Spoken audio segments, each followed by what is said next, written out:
Are you ready to take action to attain the lifestyle of your dreams? It's a great way to make a lot of money fast. Hey, welcome back to the Clever Investor Show. Once again, I'm your lucky host, Cody Sperber, the original Clever Investor. I'm super excited today. We got two amazing human beings. Chris and Lori Harder are blessing us with your presence in the Clever Investor Show studios. Excited to have you guys on today's show. Man, grateful to be on. We are so excited to be here. This is awesome. You guys are amazing. I just want to read some things just because I prepared some show notes. These guys are amazing entrepreneurs, investors, philanthropists. It's easy for you to say. Podcasters, and just badasses. And I'm really excited. If you don't know who they are, you're gonna love getting to know them. Chris, after an 11-year career as an executive in the banking industry. Yeah. I didn't know that. Yeah, that's my background, banking. Mm-hmm. Oh, that's cool. All right. Well, then you're smarter than I am. Banking stuff. You guys ended up partnering together, doing a bunch of stuff in the entrepreneur space. And you guys run some really high-level badass masterminds. I was able to come and speak to some of your guys' mastermind members, which, by the way, I was speaking at another event, and two of your mastermind members came up to me and said, I saw you at Chris and Lori's house. Awesome. They're always such a good group like that, man. Yeah, you got some amazing members.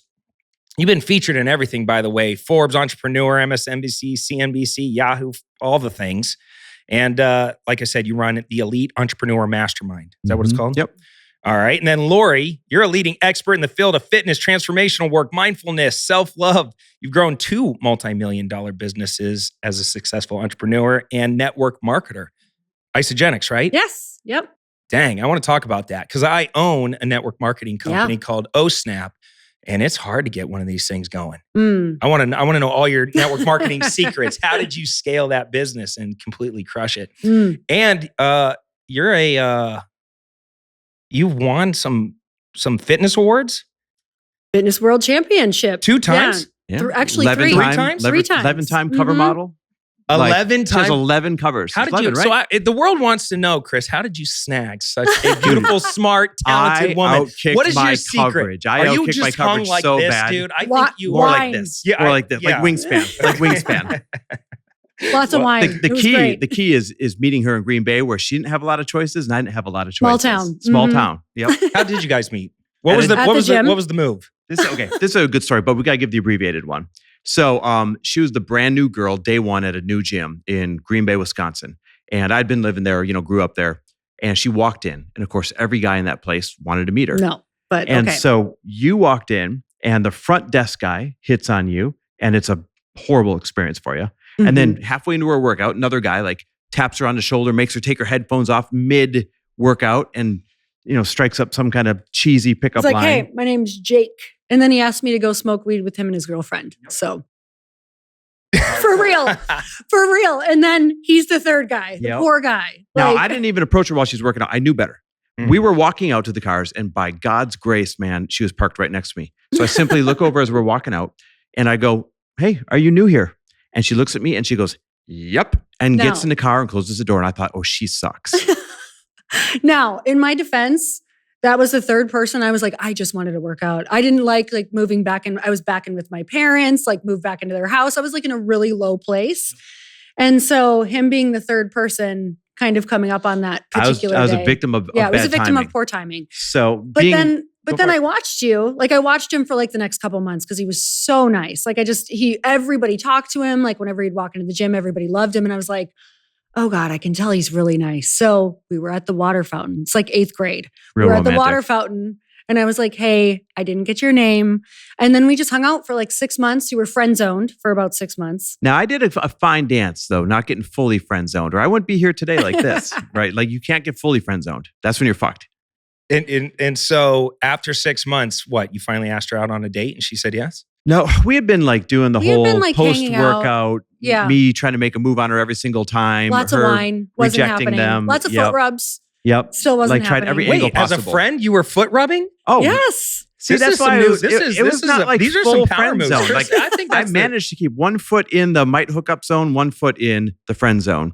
And you're like, let's go have some wine. I and a was foot rub. persistent. I figured, I like it. Here's my move. I was like, you worked out, you're depleted. If I put wine in you right now, my chances are really high to get a yes. And I tried that for 6 months. And finally, it just worked out in my favor. Literally one day, it just kind of flipped, and we just started dating. Wait, you got to tell them where you realized you loved me. This is Oh my hilarious. God. This is the most Midwest grown up thing ever. We were at a casino buffet. Hungover at a Mhm. casino buffet. She looks across her It probably. was like a lightning bolt. You guys are Fried slowly rice and both crab reaching legs. for the tongs Yes. at the same Yeah, time. at the Your same hands time. slowly That touch. was it. Eye realizes I contact. love this dude. Over the extra I love this macaroni dude. and cheese, and that was it. Yep. We've But been together 20 years. Yeah. So we've been together over 20 years. We'll be married 18 years coming up in Mhm. August. And in that time, especially when you meet when you're young, I got married at 27 and 24, you become a lot of different people. Oh, yeah. Right? And you don't just kind of become different, like you really become different people. And we have had to choose to always be willing to try that new person, try that new version on Mhm. for size, or we wouldn't be sitting here together today. Mhm. There were times when I was down and out and I hated myself. And so the marriage was horrible. There were times that you were going through Mhm. transitions. And so, that created a strain. There was a time when we lost everything that I would have thought she would have left right out the door because it was a surprise to her. And no, instead of walking out the door or saying, screw you, this is your fault, she looked at me when I broke the news. This is 08, 09. She looked at me when I broke the news and she goes, I will never let this happen again. And that's when she rolled up her sleeves and went on that fitness journey, got all the covers, the whole 9 yards. So it's been a crazy ass journey together. Mhm. And you just kind of knew at that point, like, this is it. I'm sticking with this guy. What were you You know- thinking when I Figure this broke the out. news to you? I mean, I think we were so close anyway. We were like best friends because we were friends before we got married. And I think just the way that I grew up as well, like we had gone bankrupt growing up too. And so this was like a repeat in my life happening. And I just knew that you were the person that I wanted to grow with because we really complemented each other. And I think it was just that moment of like, together, I knew that we had the skill set and he was just having a really down year, but I knew who he was because he was amazing at work and he was an amazing human and everybody loved him and he is a genius with numbers. So I just think it was that moment of, oh my God, it's my turn right now to help him out because he's normally so strong, but it was just a horrible year, obviously, that particular I year. love that you guys stick together like that and support each other. I want to step back because, excuse me. I want to step back because, in the last probably 7 years or so, the word entrepreneurship has really changed. Everybody wants to be an entrepreneur. Everybody thinks, oh, I'm going to put this on my IG. I'm going to be an entrepreneur. And you guys have done a phenomenal job, not only being entrepreneurs, but also cultivating tons of entrepreneurs through your masterminds and your education. And obviously your Isagenix business is massive and that's very entrepreneurial. Everybody gets into that as a side hustle, but to really make it work, you got to treat it as a business, Right. and you got to work it really hard. It's very hard Really to do hard. what you did and build a big team. Mhm. Now you guys are still making money from Mhm. Isagenix every month. It's interesting. You started building that thing about 12 years ago, Mhm. and we probably built it really hard for about 8 years. Now, here's the cool thing about network marketing. A lot of people like to rip on it, that kind of thing. But if you do it right, you can create a hell of a sustainable, passive income. Yeah. We It's amazing. still get a significant income from them. Matter of fact, it just fell below 7 figures about 18 months ago worth of just passive do nothing income, even though we haven't worked the business in 5 years now? Mhm. So See, I we love built that. it for Mhm. really hard for 7, 8 years and then haven't worked it for 5, but it's still paying. Well, just think about this. And my business partner, John in OSNAP, says this. He said, people out there, they're entrepreneurial supremacists. Yeah. My way of making money is better than your way of making Yeah. money. And it's this misperception that network marketing is for losers or for people that can't do anything else. That's not the truth. I mean, I know a lot of very successful people, celebrities. I know already high-level entrepreneurs that have side businesses as network marketers that turn into main businesses. Mhm. You guys, I'm seeing you guys. It's interesting to that There's point. no right or wrong way gosh. to make money. No, it is the original affiliates. It's word of mouth It's marketing. genius. Yep. And it's how, especially as a woman, we share everything, anything good. I think it's one of the best things for, especially I'm just going to speak to women here because that's how we share. That's what we want to do. When we love something, that is the modality in which we share is we tell our friend, why wouldn't we get paid for that? So I think it's one of the most exciting opportunities for people. And it's like beginner boot camp entrepreneurship. Yeah. It teaches you, it's kind of like business in a box. It Kind of the teaches safest you way to learn everything. it. It's the safest way to learn with a low risk. Just think about it. Like, what's your downside? You drank some shakes or you took some vitamins that you like that you would have been spending money on anyways. But then the upside is, holy shit, you could make, $1 million, $2 million. I know people that make $5 million, $10 million a year doing it. But the best part is it teaches you things like sales and money management and conflict resolution and team building and marketing in a really safe way. I've learned more about people in that industry than any other industry because it's like an open hiring season when you think of it like that. It's like you typically hire everyone and then you have to work with all of them. What's funny about Isagenix is I was a customer. Shannon bought every MLM. And I didn't know that. I didn't know they were MLMs. We were just buying stuff and I didn't know where they were showing up at my house. We had cabinets full of all these shakes and bars and programs and all this stuff. And then one day she goes, hey, we need to go down to Isagenix, pick up a box of stuff. And we pull in and there's a guy getting into a Rolls Royce. And I went, I wonder who that guy is. Well, he was the owner of Isagenix. And I started paying attention to the business a little bit more because like the building was massive. The guys obviously loaded. That's right. They're right here in Gilbert. They're right here. And they have that awesome building that they built on the side of the freeway. But years later, when I eventually started my own company with John, I started learning more about the actual business. It is the most scalable global opportunity out there for people to get involved for $50, business in a box type of learn marketing, where else are you going to get if I wanted to get mentorship from you too, it's going to cost a lot of money. I join your downline. Right. Instantly I have your ear. Instantly you take an interest in me because there's alignment. Right. I do good, you get paid. When people say it's a pyramid scheme, I'm like, it's an upside down pyramid, you dumbass. The money doesn't flow up, it flows down. Like the people at the bottom make the most when they hustle the hardest and everybody else just takes a little bit. It's true trickle-down economics in action. It really is. And it's funny because I saw John, your business partner, this morning at the gym, and I bumped into him, but what you don't know is this. When you brought up the entrepreneurship supremacy thing, like my way of making money is more elegant than your way of making it. I told him, I said, here's probably one of your challenges. I said, hey, how's it going? He said, it's going pretty good, but there's some things we want to do better. I said, well, this time that we're in right now where there's so much uncertainty, maybe a recession, maybe not, what's going on? That's when MLM businesses skyrocket because people who were not open to the opportunity before, like me, I was so snobby about it. I was closed off. All of a sudden, when your back's against the wall and you lose everything, now you become open to something you weren't open to before. I said, so don't miss this window. He said, yeah, but how do I not miss this window? How do you get that word out?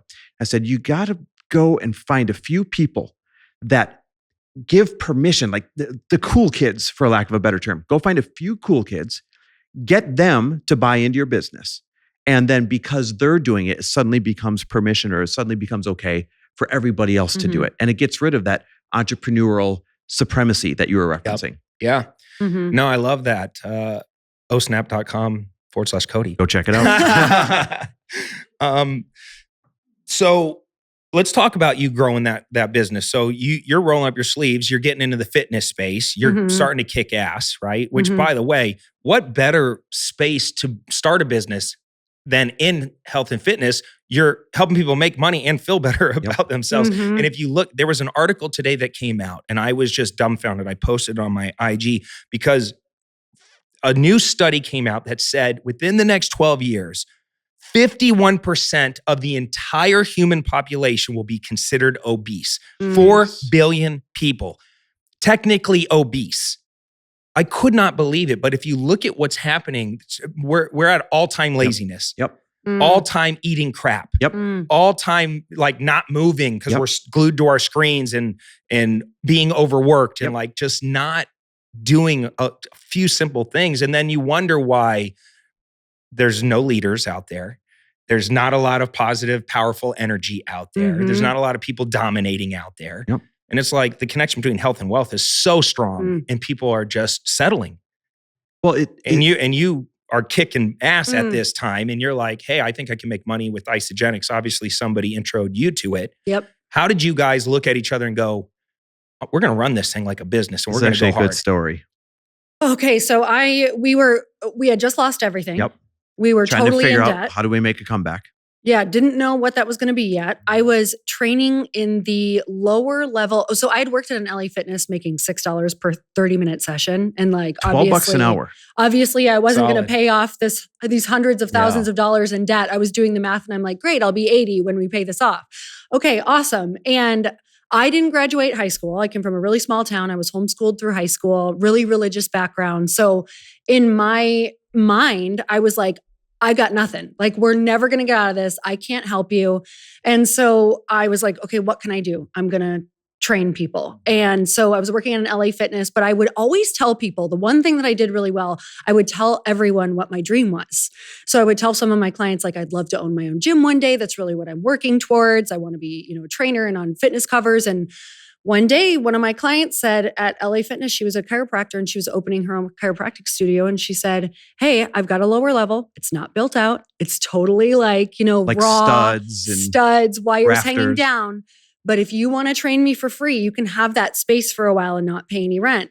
I said, amazing. 2 weeks later, went to Walmart, bought, the little kids' floors that you piece together, bought the rubber banding, threw my ego aside, bought a The little Bose Walmart wall, mirrors, put a few up on the wall. Put the back mirrors that you glue that are like $8.99. I stuck those up. One broke right away, left it like that for the year, and started training down there. And it truly started to change my life. Like, I was getting all these different people. He put something up on Craigslist for me. So that was my moment of let's just hustle. So I end up getting this client that he had worked with.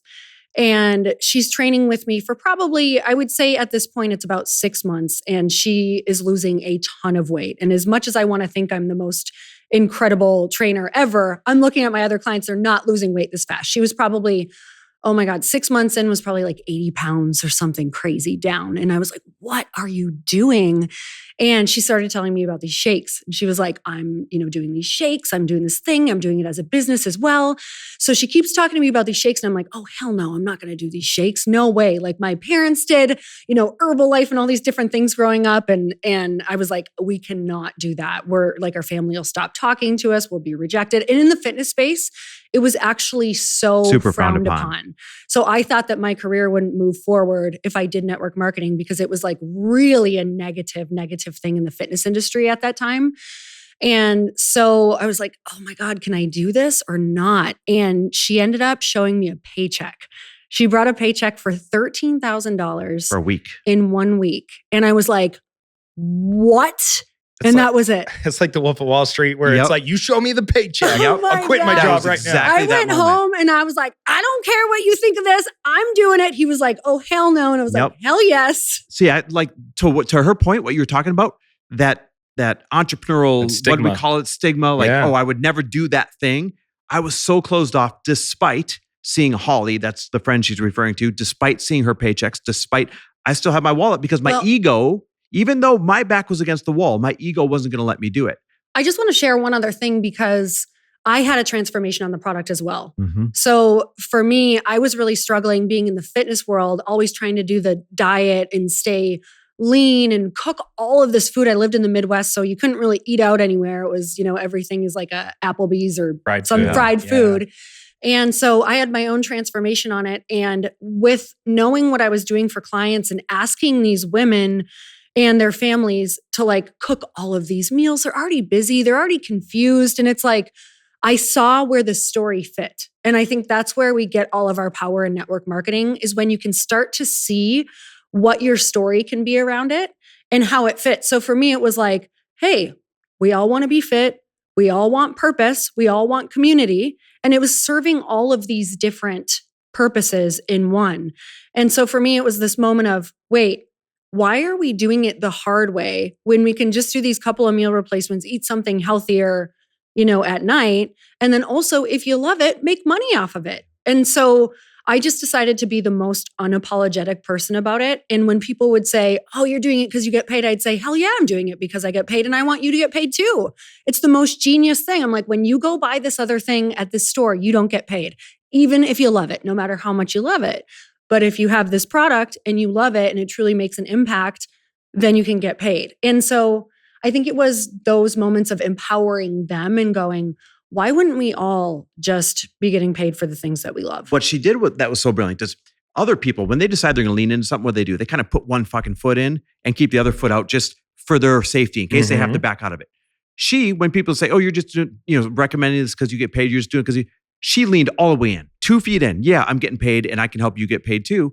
And it is that certainty and that confidence that'll win every single time instead of dipping 1 foot in and keeping 1 foot out for safety. And she went all the way in. And it's funny because I fought her on this for months. Hey, we're not going to do this thing. Why have you gone all in on this? Like, I'm a little bit embarrassed. And at the same time, remember, we're trying to make a financial comeback. And I said to her, I'll tell you what, I'll help you with this. Because she's like, you got to help me with this. Don't you see the opportunity? I said, I'll help you with this if you can make my car payment. Because we had lost everything, homes, rental properties, got rid of all of our cars, everything, except there's one car I was forced to keep. It was this Audi A8 that I bought. I saw it in the movie The Transporter. Remember that movie? Oh, yeah. I went from the movie theater to the dealership. I said, I don't care what it costs. I need this car. So I bought this car, right? And I was so far upside down in it that when we got rid of everything, I couldn't even get myself out of this car. So I had this payment. I remember it like it was yesterday. Now, remember, this is 2009-ish. The payment was $820 a month. And to me, it might as well have been $8,000 a month. And I said to her, I'll tell you what, if you can make my car payment with this little thing of yours, right? This little thing of yours. Don't you hate when people say that? Then maybe I'll take it serious. Next month, she makes my car payment. What do? You think I'd celebrate? No, I moved the finish line on her. I said, well, no, that was a fluke. I'll tell you what, if you can pay our rent, because we lost everything and went down to a small condo. If you can pay our rent, which was $2,800 a month at the time, then I'll help you with this. A month goes by. She makes $2,800, pays our rent. You think I'd be excited? Nope, move the finish line again. My ego's in the way. Who does this? I say, babe, a lot of significant others. Babe, I'll tell you what. If you can make $5,000 in a month, then I promise I'll help you out with this. So 2 more months go by. She has her first $5,000 a month, and this time she doesn't ask me. I remember we're on a walk going around Lake of the Isles, and she looks at me and she goes, "Listen, asshole, you're either part of the problem or you're part of the solution. I want you to be a part of the solution. You can't keep moving the finish line." And I knew that was my fork in the road. Like, I'm either going to support her in this or I'm going to keep making it tougher on her. And I supported her in it and off to the races. I looked up the other day. You can look at your lifetime earnings. We've been paid almost $18 million. Wow. From them that I didn't even say realize. that again with some confidence. Isn't that wild? That's amazing. And I want to point that out with network marketing, with anything. And I know that you know this because people buy from you for this reason. But yes, you have to have a good product. But I think at any time, people are always buying energy, confidence, and permission. And so when you show up in those things, I think you can sell anything. And when you have a great product, it just makes you feel even better. So we always try to remember that, like, are we being certain? Are we feeling confident in our lives? Are we doing things that, even just we're like trying to get back in shape again. And we're like, do we feel confident? Because that's what we're selling. We're constantly selling ourselves, our energy and our confidence. So. Wow. Crazy. And here's what's neat. The skills that we've learned doing that, the money we made doing that, all those things is what's made it easier for us to start all the other businesses that people know know of us for today, right? Like, people don't understand how important some of those building blocks are that they don't give credit to. Everyone just sees your story the past couple of years. They forget to look far enough back to realize, hey, where did you sharpen your knife? Oh my gosh. Where did you learn the skill sets? Where did you get the confidence? All the weekends of Creating 4 events. to 8 people to my little studio space and, renting. Like, my friend lived in an apartment complex. We'd go rent like the free space and we'd have like 5 or 6 women and we'd do these tasting parties every single weekend. Like, we did not have a weekend off, I think, for 7 years. We Didn't did matter something. if 5 people showed up or 10 people showed up. Nope, You were going to do treated it it. the same. You were going to do it. This goes for everything. We once set up an event. No matter what your business is, no matter what you're trying, you're going to have times where you're going to get embarrassed, right? And that's when most people quit. We had an event. We put out 300 chairs. Holly and I did.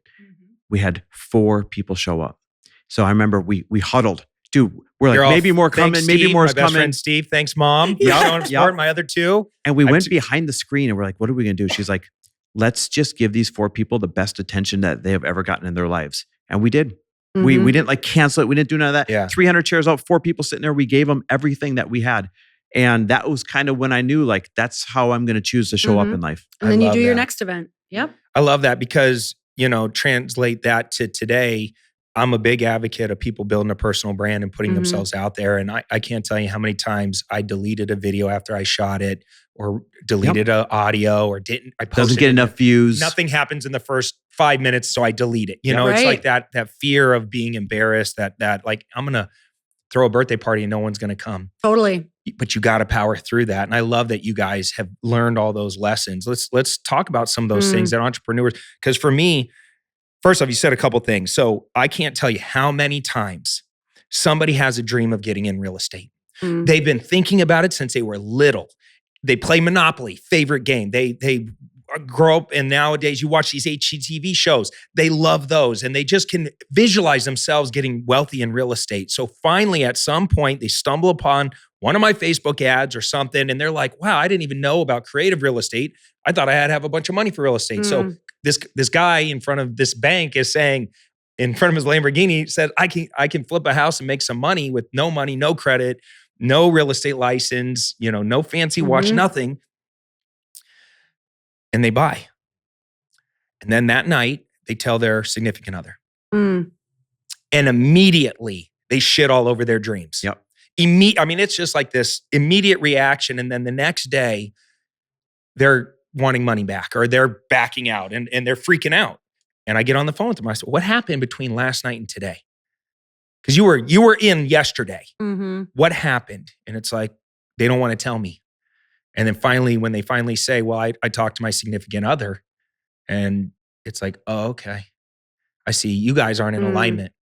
You guys aren't supporting each other. You guys, maybe because of your intention, enthusiasm is scaring them. They're just trying to be protective. Maybe you've tried some things in the past that didn't work out, and that's bringing your track record might not be good. Yeah.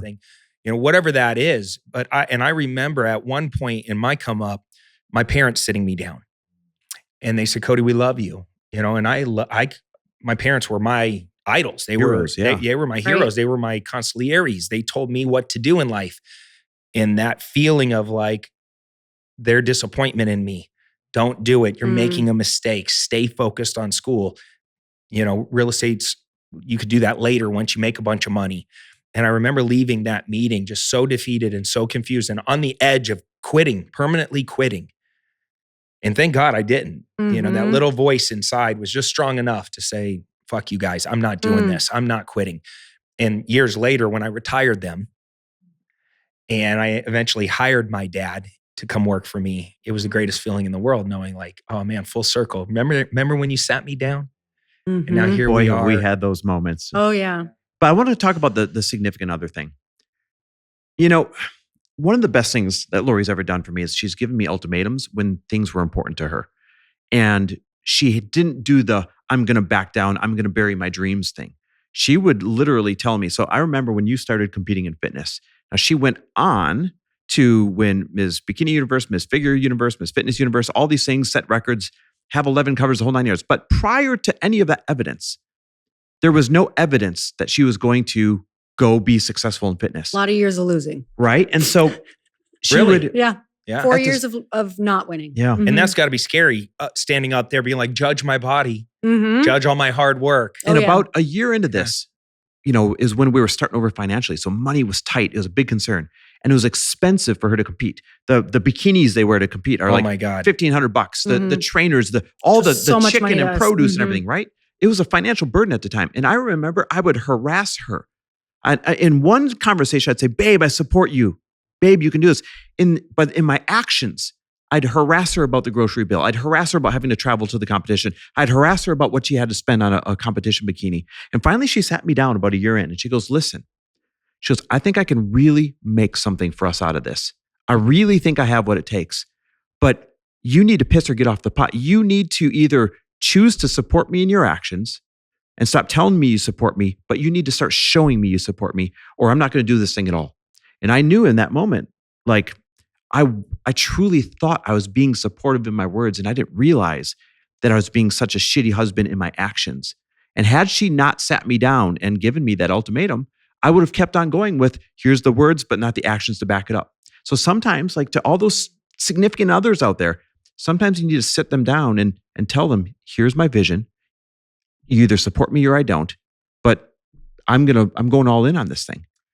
And I think a big game changer for me, the reason that I could speak with such confidence is I had found a group outside of, I had stopped relying on my husband for support and I let go of the expectation that he may never support me. And, because he was a great partner, but in this particular endeavor, I knew that he was having trouble wrapping his brain around it. So the thing that really got me through is I found another group of people who were competing like a team. And so even when I wouldn't get support from him, I had this team of these other fitness women and I had a coach. If I wouldn't have had a coach or a team, there's no way that I would have been able to speak with that much confidence because I knew what I was doing, and they were giving me feedback. And that's the game changer. I think when people don't have their partner, they have to let go of the expectation that their partner is going to support them right now, because a lot of times that is not how the journey works. You're not growing at the same rate. You're not growing at the same pace. So sometimes you have to let it be okay for your partner not to mentally and emotionally be there yet, because maybe they have a lot more fear than you. And if you're more, able to handle risk and that than your partner, and you have more confidence than in yourself at that particular moment, it's kind of like you have to just go find that group and show them. And that's always the best thing that you can do is just say, okay, I may not have this, but I'm going to show them for a while and maybe they can get on board. I get it. Chris is a wussy. I get what you're telling me, I was the scared Lori. one. Lori was the bold one. Listen, we all know Chris is a wussy. Eventually he'll catch up. I'm going. He did. No, I love what you guys are saying right there, because there's so many partners that never get out of their own way. And you found a community, accountability. Yep. You had your vision, your dream. You were steadfast in it. You pushed through those emotional and mental barriers, sometimes even at the detriment of the relationship to try and force it forward. But you always stayed steadfast that this is going to help us in the long run. And I love that you guys finally got back in alignment.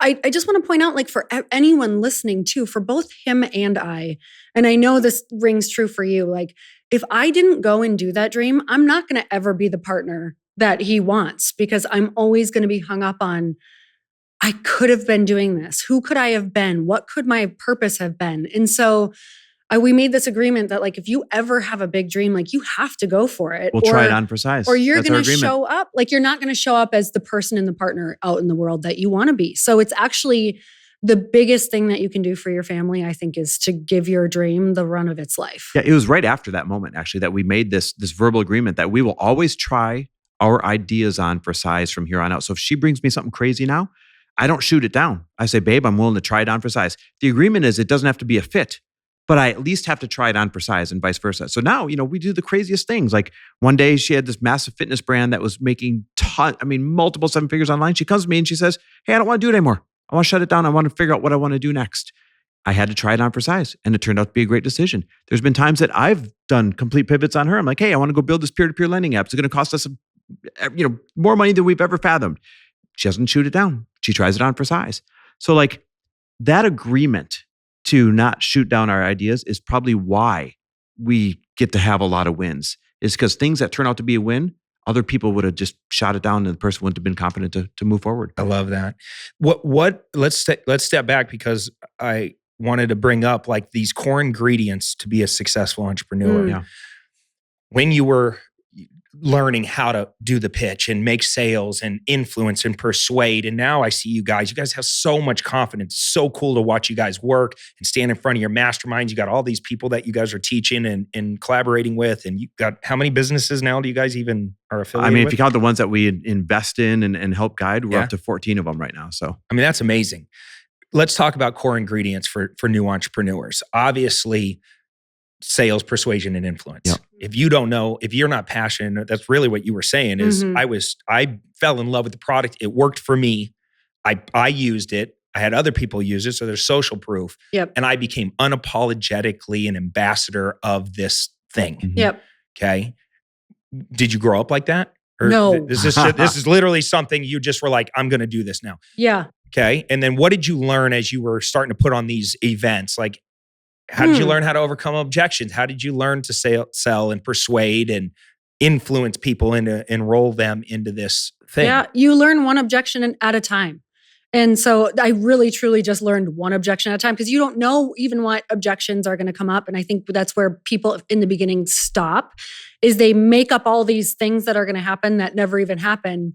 And you don't even know what you're going to be facing. So I think I went into it. Number one, I will say your back being up against the wall and not having Totally anything helps. really, really helps because Underdog energy. I was already at rock bottom. But I think that people, even if they are comfortable right now, I really believe that if you have a dream and you're not doing it, you're already in your worst case scenario because you're living a life that you don't want to be living. You're already in your worst case scenario. So I think that's one of the most important things when you first start thinking about it is I'm already in my worst case scenario. Like, what's the worst thing that could happen? I fail and I'm back to a job, or But there's a I'm ton of people exactly that are back to this. absolutely terrified to be told no to, absolutely terrified to pick up the phone. They couldn't even envision inviting 4 people to a room, and Right. they're stuck even before that step. I think you have to go and get in the rooms with people who are doing the trainings. You have to go and try it. Like we were in rooms with people. There was so much sales training in Isagenix as well. And my upline was really amazing that we were role playing. So I think that I was ready for those things because I was already willing to be like, what do I need to do to get better? So step 1, get exposure to Step people who are one. already winning, Yep. already doing it. Then practice. Practice. You're never going to rise to the occasion. You're going to Mhm. fall to your highest level of preparation. So practice. So many of our listeners reach out and they ask us how they can get involved in my actual real estate deals. Our investment firm specializes in finding deeply discounted properties, acquiring them, renovating, stabilizing both single family and multifamily properties all over the United States. That's why we're so excited to share with you clevercapitalfund.com. Now, if you have some investment capital and you want to deploy it and receive double-digit returns backed by real estate, then visit our website and see which fund is right for you. We have both equity funds and we have debt funds where you just get paid out every month like clockwork. All you got to do is visit www.clevercapitalfund.com today to learn more. Yep. Then finally pull the trigger. Yep. That's what you're saying. Mm-hmm. And you pulled the trigger and just started doing small events, inviting 4 or 5 women, tasting. Yeah. I even had a little script when I first started doing sales stuff that I had asked, like, what are all of the objections? And I would write out what I was going to say. So when people would have objections, I wouldn't get flustered. I'd literally look over on my notebook and I'd have my script and I'd read it. And it sounded like crap the first maybe 10 or 20 people I did, but then you find your flow. So if you guys are nervous, it's kind of like, even for me, I always say, what do I need in order to do this to feel safe? So if you're worried about doing a phone call, do you need a friend on that phone call who's already done these and they can back you up? Like, put that safety net in for yourself on those first few tries. And that's what I've done with everything. When I was raising money for the first time ever, it was like, what's the safety net that I need in order to get these first couple calls done? So always gone by that. Like, So you brought somebody in who's already raised money. yes. Okay. Yes. And Like how much money were you trying to raise at the time? $2 million. She raised $2 million. This is for the It's for a new product. Yeah. So well, not the one that's Light Sonia pink had. that's pivoting. Yes. Okay. Yes. All right. I didn't know it was pivoting. Yes, we are pivoting. Okay. Well, you know what? That's a whole nother lesson. Yeah. I can't I've tell you got how lots many, of lessons. how many businesses I start off on one path and you end up Mhm. pivoting. Then I think that's the key, especially going into a recession. You have to be nimble. yeah. You have to be creative, So gritty, nimble. nimble. We just lost our margins and we said, okay, what else do we love? What else are we passionate about? So I feel even better about this new thing. We should actually unpack this a little bit. She raised $2 million from 54 female-only investors. She wanted to bring women to the table to have conversations about investing. That was one of the things that meant a lot to her. But what she also wanted to do was have them have skin in the game so that they would come along for the journey and learn what it's like to actually grow the business. And this is for Light Pink, the canned beverage that she was going to launch. Well, then COVID happens and then inflation happens and shipping, you remember the shipping nightmare and the Supply pandemic. chain. Everything Supply becomes chain. way Everything more happened. expensive, way more And complicated. in the Manufacturing journey- was packed. It was like the lines were crazy to get in for manufacturing. You can't just go build a manufacturing company overnight. So Yep. And all of a sudden, before you know it, her amazing margins evaporated. Literally, her reward for getting it in people's hands was losing money on every sale. And this is why you bet on the entrepreneur, not on the product. She knew, obviously, that would be a dumb plan to move forward. She knew she had a fiduciary duty to protect the investment that these people had put. And she said, what else could I do that I know very well? And that is where her pivot was born out of. And I don't want to give too much information about your pivot yet. That's kind of up to you to. Are we allowed to talk about it, or is this something that's coming? A little bit. It's a hydration product with benefits. So I'm obsessed with, obviously, I come from the supplement background. So yeah, we're really excited. And all the hydration products that I use just have so much sugar and salt. So we wanted to really take a different approach with it. Oh, cool. Do you have a name, or is it still? Yeah, but I'm not going to share it yet. Okay. It's coming soon. Okay. Yeah. Well, that's cool. We're like and I love this that. close for that coming out. I have, Cole's wife, Sonia, is one of your female investors. And when she was telling me about the concept of all female investors along for the journey, and I thought it was great. And I'm so excited. I love that mission. So I wish you This success is why when in you're investing, though, the product, I see all the time where great products fail because they have a bad founder behind them. But I see the inverse. I see where mediocre products are home runs because they have a great founder behind them. When you invest, you always have to invest in the founder, because Lori will pivot. Lori will kick down walls. Lori will make sure nothing fails, right? Even if it has to manifest in a little bit different way than what the original plan was. When you decide you're going to invest in whether it's real estate, whether it's a physical product, whatever it is, it's always founder first that you're betting on, product second. I love that. What are some other core ingredients you would say are necessary to become successful as an entrepreneur? Here's what has always made me successful. So all the way back to my banking days, I worked for the world's largest bank, and I was one of the fastest rising executives there. Then when that went to shit and we had to start over financially, I took a partnership in a little mortgage brokerage. I called it, 4 turds in a shop. And we would always joke, and we turned it into this massive mortgage bank that we're lending $330 million a year of our own money in just 36 months after the recession. And then I sold my shares to my partner and came home to help Lori grow her brand. And then we got our other ventures from there. And the thing that has always helped me win was I was able to choose the right people to surround myself with, the right team members, the right mentors, the right business partners. I always knew what my core competencies were. And even more, I'm acutely aware of what they aren't. And I don't pretend to be good at what I'm not. I don't pretend to be able to figure it all out. Instead, I go out and I find the people who are good at doing the things that I'm bad at doing, partner with them, hire them, make them a part of my inner circle. And we're always off to the races because of it. I think where people get stuck in entrepreneurship, they spend too much time trying to figure it out on their own. They spend too much time trying to be good at something they're not. And they've got too much ego around. They want to be the one to do it instead of sharing the win and getting those business partners. I think it's a couple things as well as that. It's not asking soon enough. Like, people just don't ask enough questions, or they're not willing to look stupid. And I've been in so many conversations where if I didn't say, hey, could you explain that? Or you're using words I don't understand, like, you'll just get left behind. So you'll never, ever actually understand what that conversation even was, like that beautiful learning opportunity from a mentor, because you didn't actually stop to say, I don't understand. Can you explain that? And then the other thing is, I don't think we're putting enough pressure behind our goals. Anything that I've ever stuck to there's always been a lot of money on the line. There's been people that maybe I don't want to let down. With this company right now, I can honestly tell you, when it got hard, if I didn't have investors, I would have totally folded and probably gone back to things I was good at. But that's not where my heart is right now. Like, I really crave growth and challenge to be happy. And I know that. And I know that I need people. I need so much on the line that I'm forced to rise to the occasion.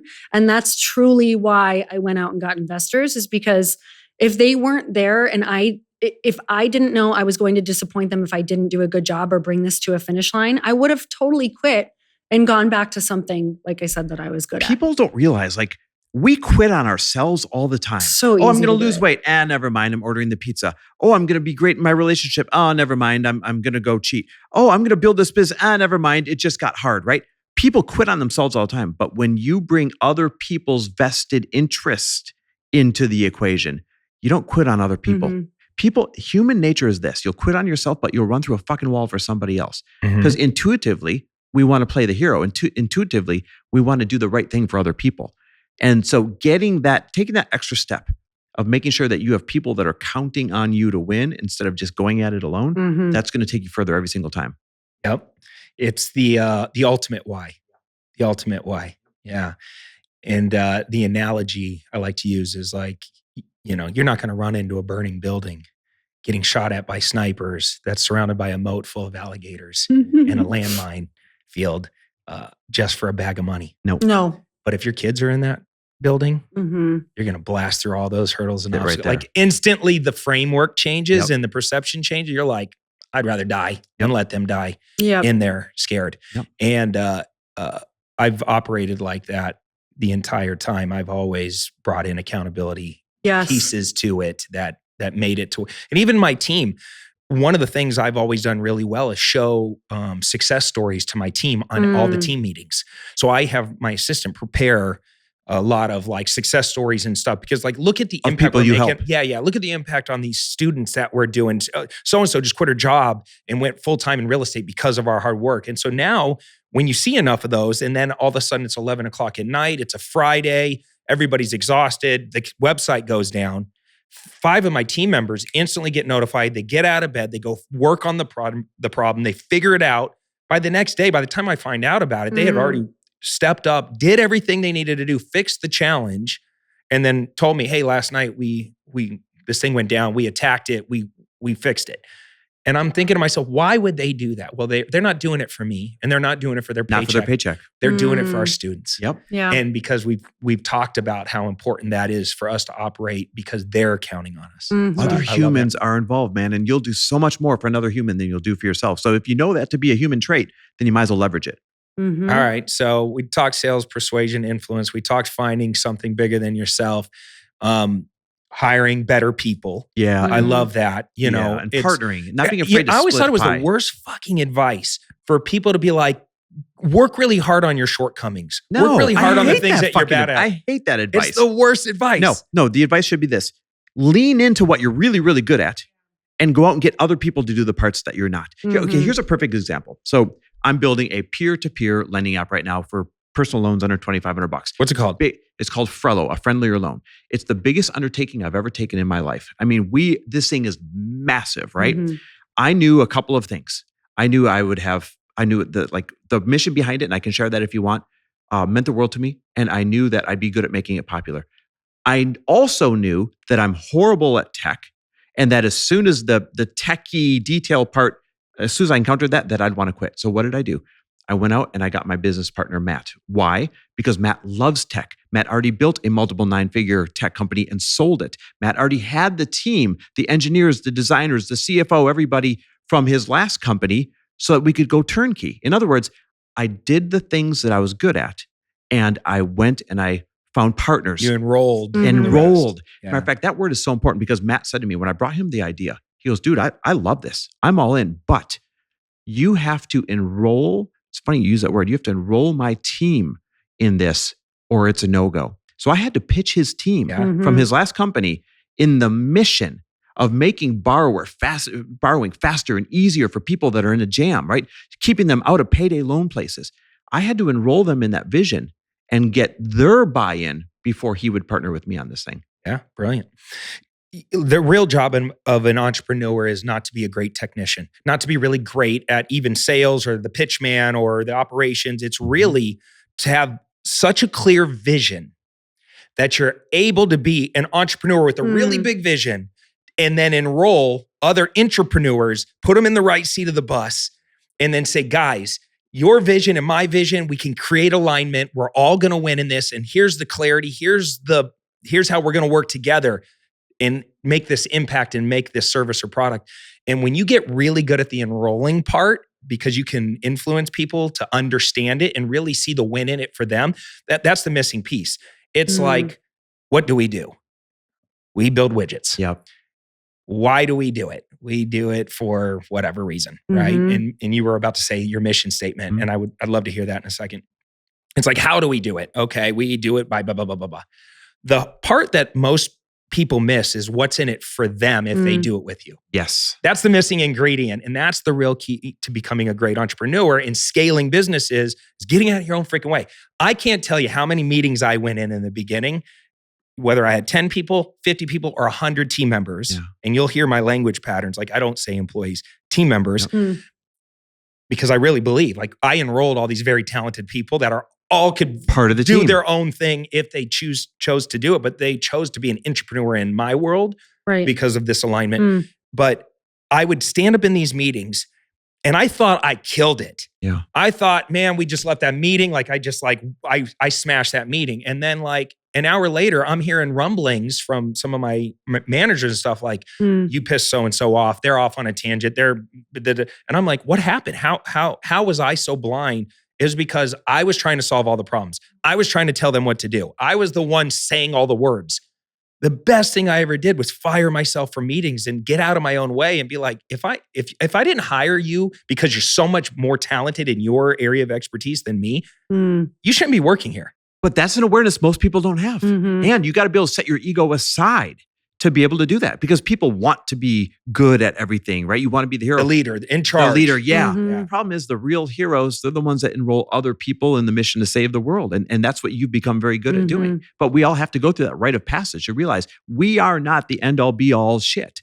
What makes us good at what we do is being able to enroll other people in the mission. We're limited by our vision and experiences. Yep. Yeah. What is your mission for? Is it Frello? It's called Frello, Frello. It's a friendlier loan. So I got to share a story with you. It's I don't know what you believe in God or whatever, but like it's literally feels like it's been a bit of a divine mission. So when you've got a brand, we got a podcast that's around. You've done how many? 700 episodes or something She's crazy? past 1,000. I'm at around 750, something like that.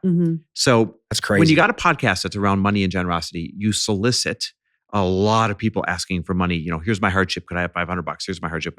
And so I made a personal policy that I wasn't going to give money in the DMs because you don't know what's real and you don't know what's fake. Despite having that personal policy about 3 years ago, a DM showed up and it was like a message from God or whatever you want to believe in, as a physical message, said, hey, open this one and answer it.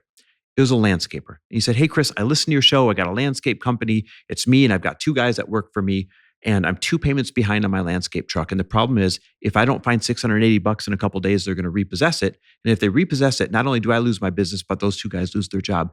Could you lend me $680?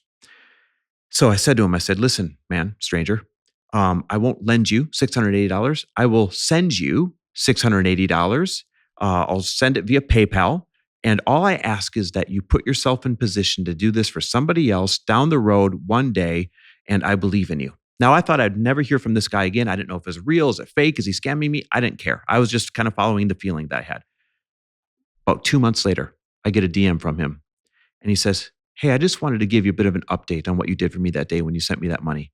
He said, of course, I took the money. I got current on the truck. And those 2 guys were able to keep their job. But when you said, put myself in position to do this for somebody else one day, and that you believed in me, he said, man, somehow that lit a fire in me. And I've gone out and gone absolutely crazy, getting as many new landscape jobs as possible to the point where I'm now getting a second truck and I'm hiring 2 more guys. I thought, holy fucking shit. 600, look, I get goosebumps every time I tell this. $680 was the difference between him going out of business and 2 guys losing their jobs, or him catching fire and creating 2 additional jobs for the guy. $680. Where do these people go, right? Maybe they go to a payday loan store where $1,000 turns into $3,500 overnight. You grew up trading the same $100 around the family. Hey, we need $100. Who's got the $100? Where do these people go? I remember his DM because he said, I'm embarrassed to ask you for this money, but I'm asking anyways. That shows that people have nowhere to go. Yeah. So we're creating a 2-sided marketplace to solve that problem. People that have a need and people like the 3 of us that would be, hey, I'll bet on you. Just pay me back. Yeah. Okay. So let's say I have some money I want to put into play. I would create an account in Frello. I'm a lender. You're a partner, lender. Yep. And then other people can, you match us? Yes. Is that what's happening? So what happens is the borrower who's in need, they go into the marketplace. I need, $1,000 and I prefer to pay weekly or biweekly or monthly. And here's what it's for. Let's say home repair. Then we pull a proprietary risk score, 0 through 100 that we've built, 100 being the best. And then people like the 3 of us, we go on there, we're scrolling through the scores and we're like, oh, they got a 95, their furnace went out. I'll give you your $1,000, but you got to pay me back $1,100 in 4 weeks. And you might say, I'll give you your $1,000. You got to pay me back $1,200, but you get 3 months to do it, and so on and so on. So these bids come in. So there's actual what's the word I'm looking for? Like with Facebook ads. Oh my God, my mind just went blank. It's like a true marketplace Where that's being they're created. a bid. A bid. Mhm. Yep. There- Bids. Now, here's There's a the best part. competition behind it to But see. they're blind bids. So I can't try and outdo you. I have to put my best foot forward based on what I think that their score is and what their need is. Now, the question I get is this every single time. You make the loan, great. We lock the contract in the air and we start moving the money back and forth as agreed. What happens if they don't pay you back? Yeah. We have figured out, we used insurance actuaries and our CFO is a genius, Corinna. Shout out to Corinna. We have figured out how to insure every single loan, self-insure every single loan by taking a loan guarantee fee out of the lender's profit of every loan, put it into an aggregate pool, and be able to pay back any unpaid principal. So literally, we've created a marketplace where So I can't lose. you can't lose. Where you can't lose, you're not going to get your profit. We'll give your principal Yeah. back, unpaid Yeah. principal, but you can't lose. And we're going to be creating a situation where people who wouldn't normally get a second chance or get a loan, they're going to be able to get money that they brilliant. need. I love it. We're going to change what people do when is they're this jam out forever. right now? So soft launch is first beta is in about 60 days. Large beta, 5 to 10,000 people, is in September. Full launch is in January. So if I want to go riskier with a lower score, I get a higher return Yeah, as a lender. you get higher return because you're Yeah. putting a higher bid out there. Yeah. And our loan guarantee fee also goes up if someone has a lower score. So it promotes the behavior of, hey, you don't have a high score right now. You're going to have to pay a little bit more for this loan, but you're still going to get an offer. I love it. This is brilliant. We Now, there's want, only one thing I want to know, Chris. Why did you not ask me to partner with you on that? That's what I want to really know. 'Cause There's I still think time. This is a brilliant, cool concept, man. Thank you. We're going to change the world. We're literally going to change the fear and the shame that people have when they are in a shitty financial spot. We're going to be that second chance the way I was for that landscaper. You know, I feel like I don't monetize this podcast, but I think Frello needs to be an advertiser Yes. on this Yes. podcast. Yes. We are a financial literacy podcast. Yes. I love That would it. be awesome. We're going to have a financial literacy cause that we donate to from each loan. So this and is a free this is library of gonna be education. this is going to be a for-purpose type business where there's some charitable For component. purpose, for profit. Yeah, Yep. love it. Yep. Yeah, fantastic. I'll be a lender and a hopefully not a user. Hopefully, I don't need a loan. You know what's but really never- neat? When you say hopefully not a loser, we've got this interior. not loser, Well, user. no, User. user, I definitely user, would never user, call user, it user, user. user. Take that out there. We've got this interior metric called flippers. We want to see how many people come to the app as a borrower that we can flip into a lender because that shows that their financial behaviors and situations changed. Like that is the You true know, mission. now that I say this out loud, I might be a user because I use other people's money all the time in real estate. Mm. That's how it's leverage. It's how I move fast and do more. And so I wonder if there can, like, what's your max? 2,500. I'm not sure it's going to be in the ballpark of what you're buying. I was going to say, if you have maybe over time, you have like a real estate angle component where you guys are able to lend on renovations, like bigger renovation things. That's interesting. Yeah, We've because you got could charge a lot more. I mean, the hard money loans, private lenders, minimum probably 10 to 12%. Yeah. Minimum. Most of them now that the risk is going up because of the way the market is going up 14, 16, 18. Here's what's so exciting about these microloans, though, is if I lend out $1,000 20 times in a year, and I'm only making 10% each time, I've now made 200% return on my money instead of having to make 30% or 40%, in one whack on someone. So it's all about the speed velocity of the return on your money. How many times can you flip it? With these microloans, you're going to be able to make a whole bunch of 4 and 6 week loans and be able to have an incredible return, but people will still get really fair offers. Is there any competitors to follow? There's one called Solo right now. And I'm actually a huge shout out to Solo. Now they're very different in that they're only a 2-week solution and they only go up to $500. And my belief is when you only have a 2-week solution, all you're doing is kicking the problem to the next paycheck. We all know you're not going to solve it in the next paycheck. That's why we're doing longer terms and higher amounts. But shout out to them because they have already lent over $100 million Wow. in peer-to-peer loans, helping people out of a jam. Mm-hmm. And they've set the precedence of hey, there's a market for this thing. Yeah, We're that's just cool. taking it and doing it in a whole different way. I love that. Now, do they guarantee their downside and all that? They've got an insurance that you can buy. I forget how much it is on each loan. And they only guarantee a certain number of loans. We're guaranteeing every single loan. Yeah, that's cool. Well, dude, congratulations on that. Can't wait to see man. how that plays out. You're going to be my favorite new private lender because you're going to get so embarrassingly wealthy over this thing when it goes global. Dude, that's the goal. That's the goal. It's going to be cool. Yep. Yeah. I've done really well with a lot of different businesses, but nothing was a rocket ship. I would love to be on like just a rocket ship where it just like scales to 100 million in 1 year, where you're like, what just happened to my life? Like, it's cool to make a lot of money, but it'd be a different feeling to build something so scalable like that. And it's, I wouldn't be able to do this on my own. I don't have the acumen to take something like this across the finish line. Thank God I have Matt. It's funny. I met Matt in a mastermind of all places about 4 years ago now. We became friends first. He is the one with the tech acumen. He's the one that already built and sold a multiple 9-figure company. Where'd you pay for that mastermind? Was that 50,000? Yeah. Yeah, 50,000. Think about that. I know. 99% of people would have came home, said, honey, I'm thinking about spending 50 G's. Yep. They would have said, oh, hell no, not happening. You put yourself in a room, you got proximity, you did not know who Matt was. Nope. Now you're starting like $1 billion company together.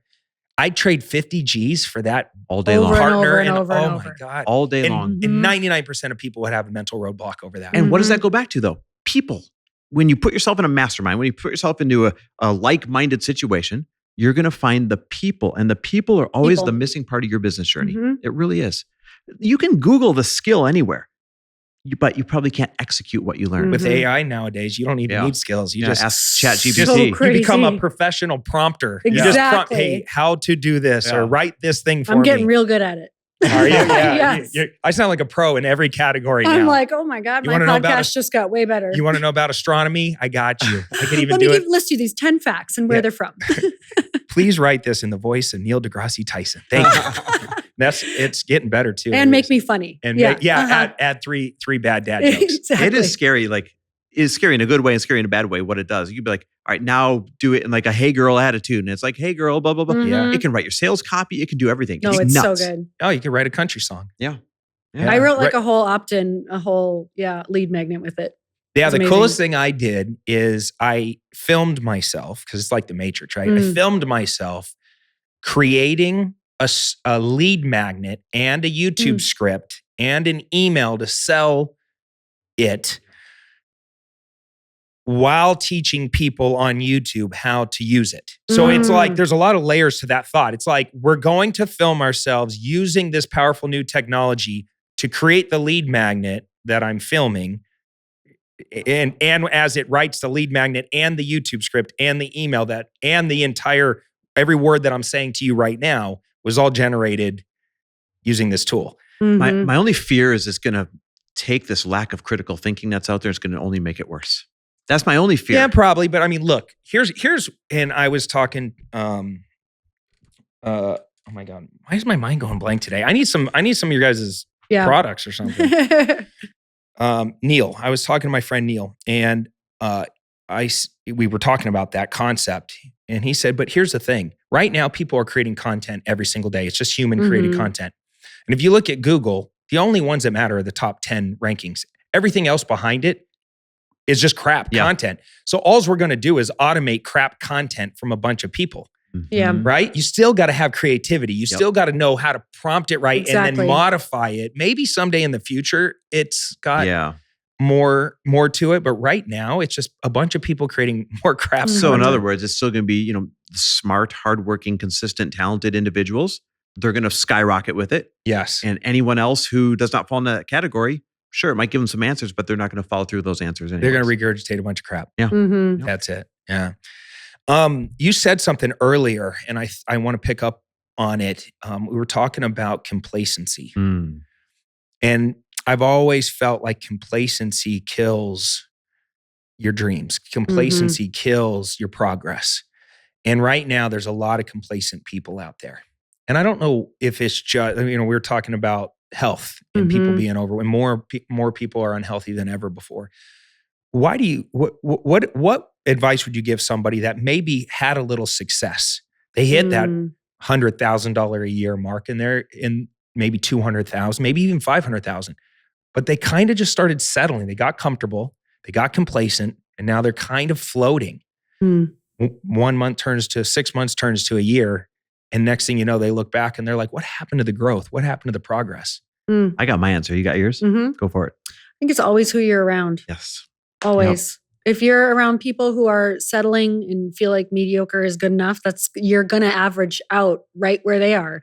Your limiting beliefs will always settle right along with the limiting beliefs of the other people around you. So for me, whenever I'm feeling like, oh, something doesn't feel possible, or I'm not really dreaming big anymore, it's because I'm not seeing it and I'm not talking about it in my circle of influence. So this year has been such a conversation about that because with COVID and everything, your circle kind of got smaller, and we spent a lot of time with family, which is amazing, but we weren't making these very specific mindset strides and outreaches to the people who really inspire us. It's almost like we got a little like timid around it. We got complacent around it. And so we had to have a conversation of, okay, what does it look like? How frequently do we need to do this? Do we need to go get on an airplane and go back to LA and make dinner specifically with these people? And that's really what we're doing. We're trying to get it back in our schedule so that we're around it. We see it. We're, in the homes, we're around the things, we're having those big conversations, or you just, you settle right in with whoever you're around most. Yeah. You've got to intentionally try to keep inviting new higher level people into your circle of influence. And this doesn't mean you leave people behind, right? It doesn't mean, if someone's not a bigger thinker than you are today, you just ditch their ass. No, you add to your circle. You put yourself in places that will feel a little bit intimidating so that you have to rise to the occasion. All of a sudden, look, you're motivated again. I'll give you a real example. And this is going to be a shallow example, but it's a real one for me right now. There was a time when I was grateful to just fly first class. Then I realized when I up-leveled my circle, people flew private. And then I tasted that and I thought, holy shit, I'm never going to sit in a TSA line again. And then I wanted to start flying private, started flying private. Then friends around us, they started getting planes. What did I say? Or what did we talk about? And I'm like, damn it, I want to get a plane now. And like, that's my new big exciting. And the truth is this, it's not about the plane. It's about who you have to become and what you have to accomplish to be able to go buy your plane or now, whatever do you it have is your for plane you. picked out? No, not yet. Oh, come on, Chris. Me and you, we got to get a plane, bro. There you go. got one Come picked on. out? You got one picked out? Oh, I want the Phenom 300E. That's a Okay, I great don't even first know one. what It's an it is. Embraer. It's probably $12 million to $14 million. So totally attainable. It's doable.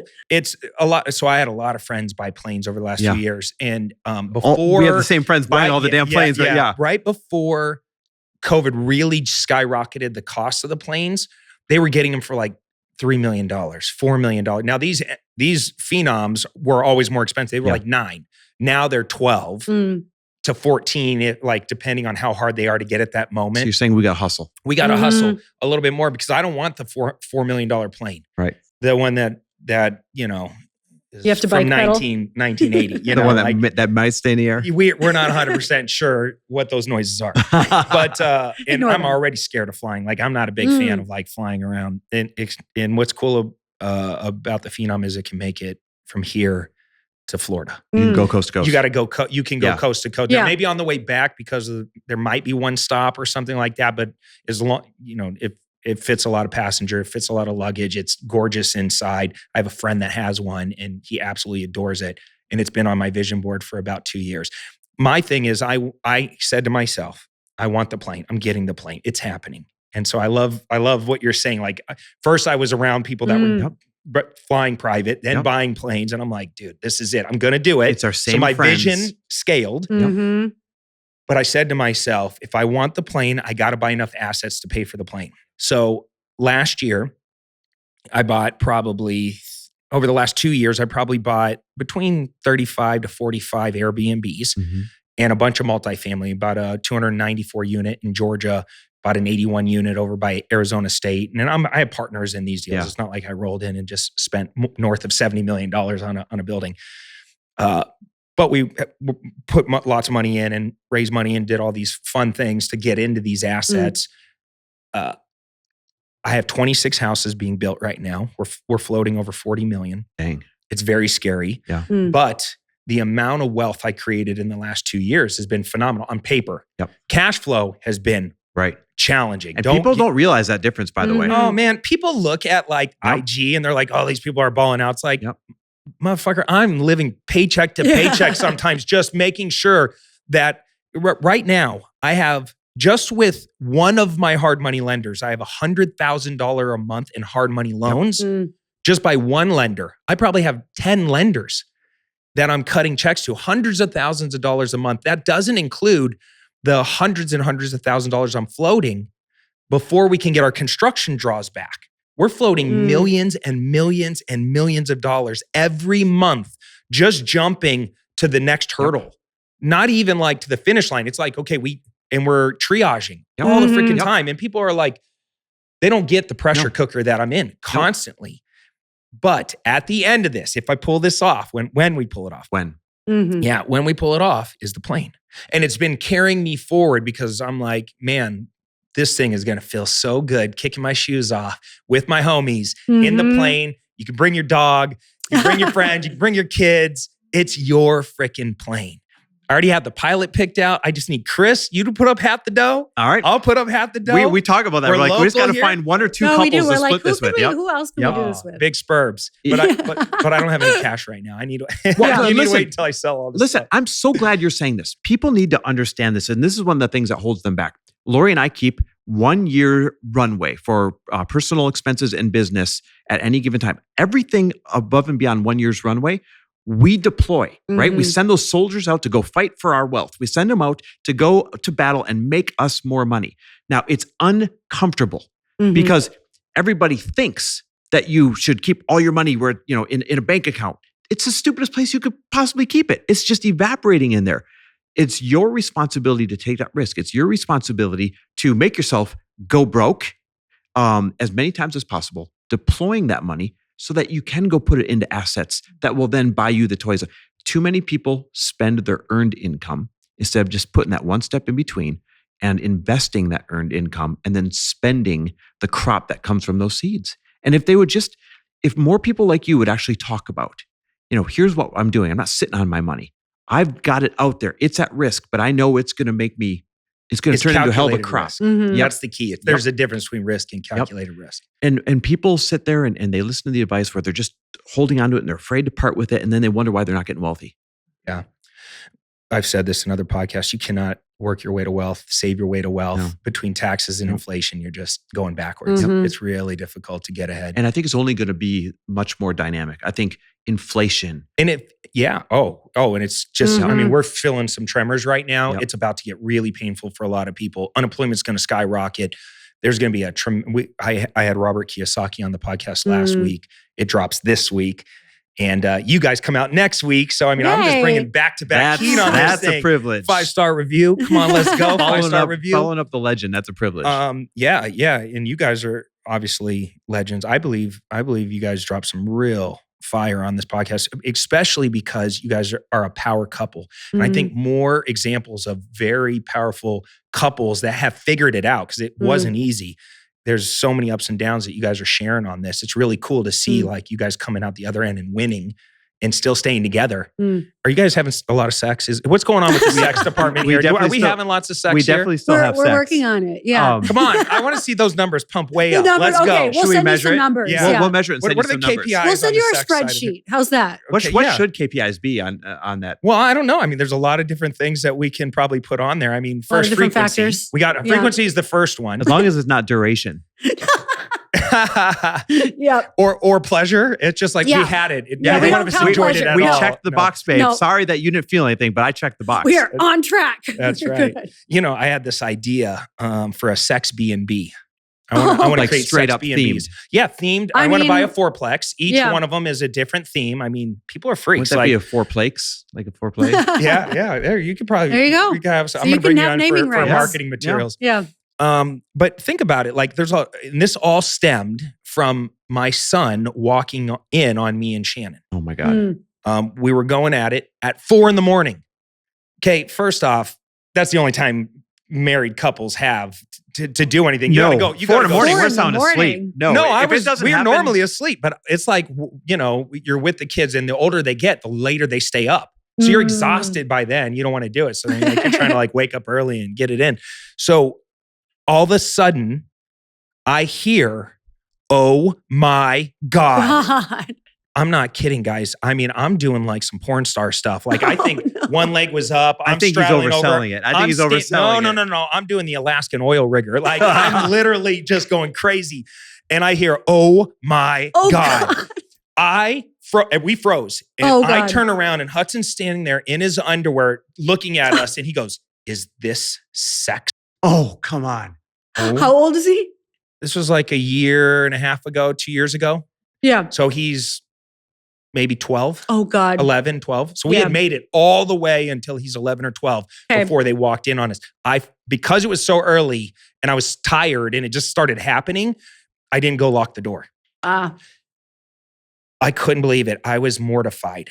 And I had to go. I said, hey, buddy, can you go outside and I'll come out there and talk to you here in a second? And he's got like his little stuffed animal duck and he's like, okay.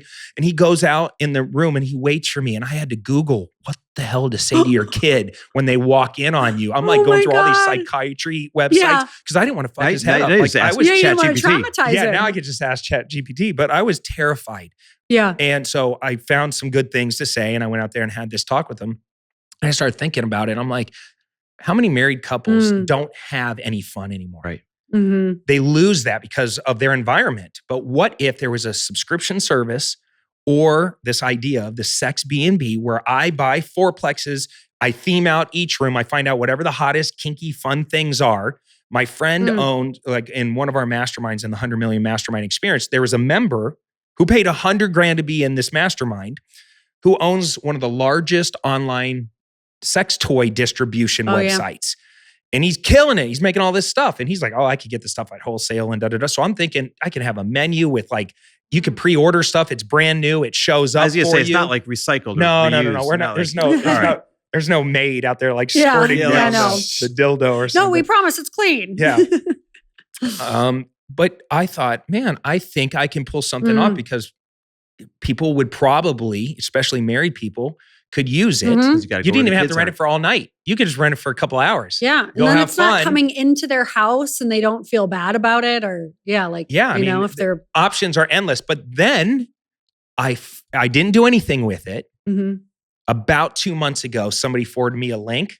They have a cabin. It's like an adult cabin. It's a stabbing cabin. Yep. I was like, dang it, they actually freaking did it. So but it doesn't mean you can't do it still. I know. It was my idea first. Doesn't mean you can't do it still. Listener. Yeah. Clearly, we need more than one fourplex in the world. Yeah, it's only one fourplex. I was going to do one on the west side, one on the east side, and then create a subscription so you can use it.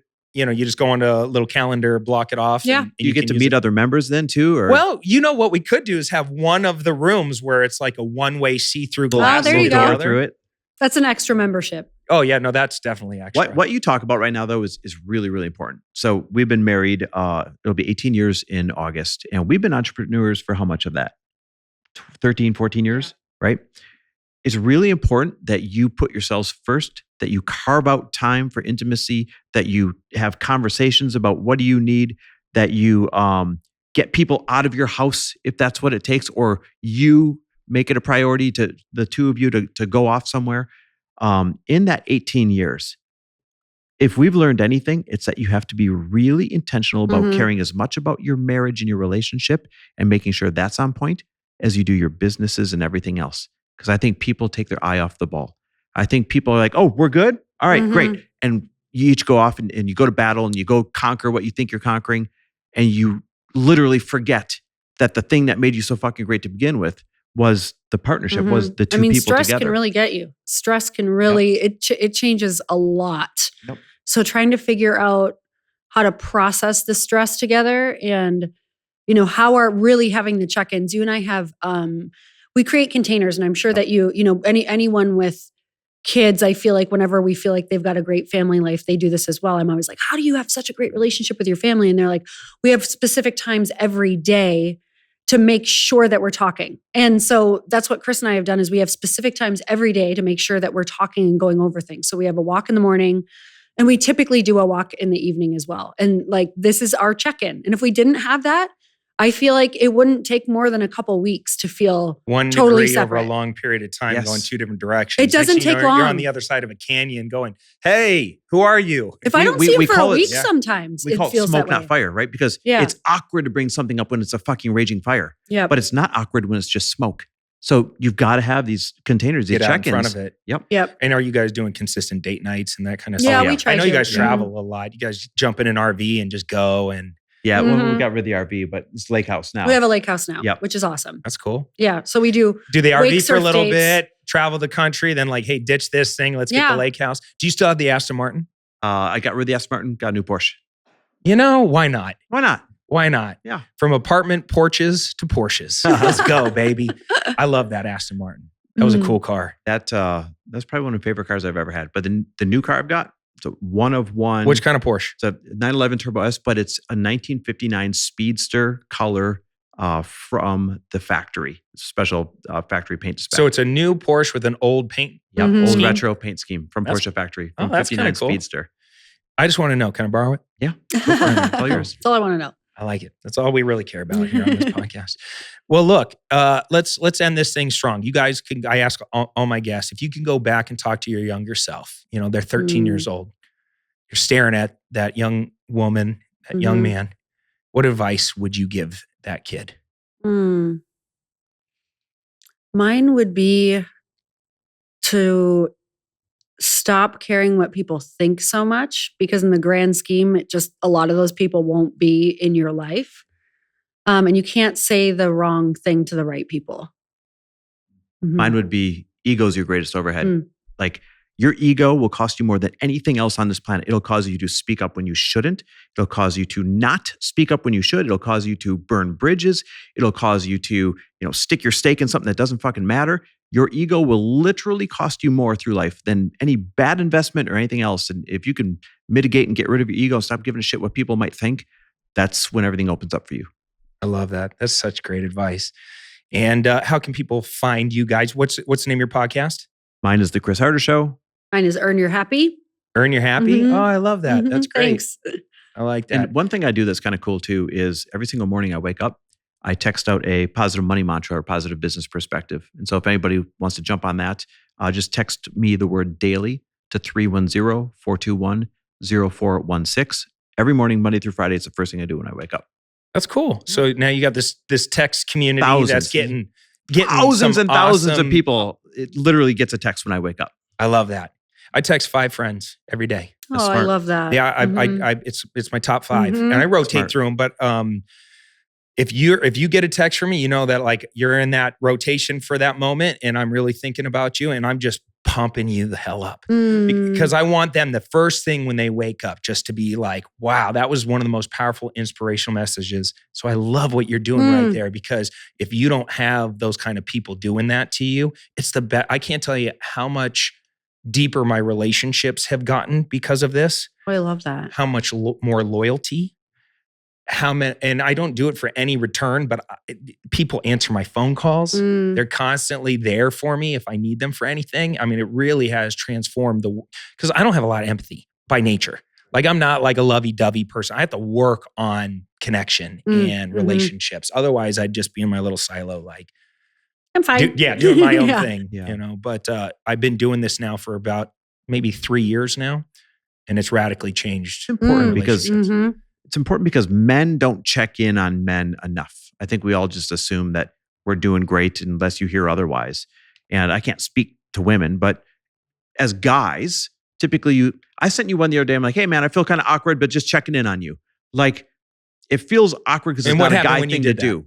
What's that? What happened immediately when you Picked up the phone, called me right away. I immediately called you. You know, I was actually on the toilet when I answered that.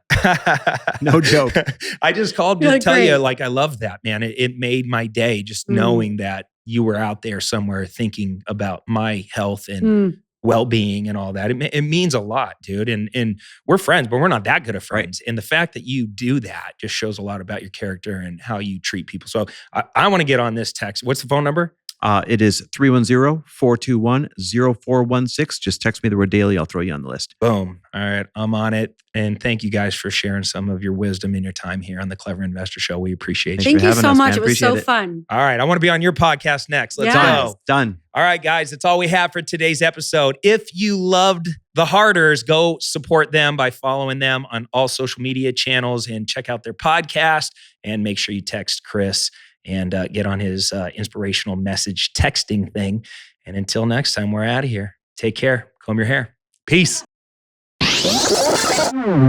Hey, thanks for being a subscriber of the Clever Investor Show. As a thank you gift, we wanted to give you something that we know is going to help you get started as a creative real estate investor. It's our Real Estate Success Kit, and it's completely free. Just go to www.reisuccesskit.com to customize your kit, but essentially it's a collection of 15 training tools designed to help you get results quickly as a creative real estate investor. From systems to lead generation to finding cash buyers to creative ways to close deals and get paid. Your free REI Success Kit is just a few clicks away. Once again, the website's www.reisuccesskit.com.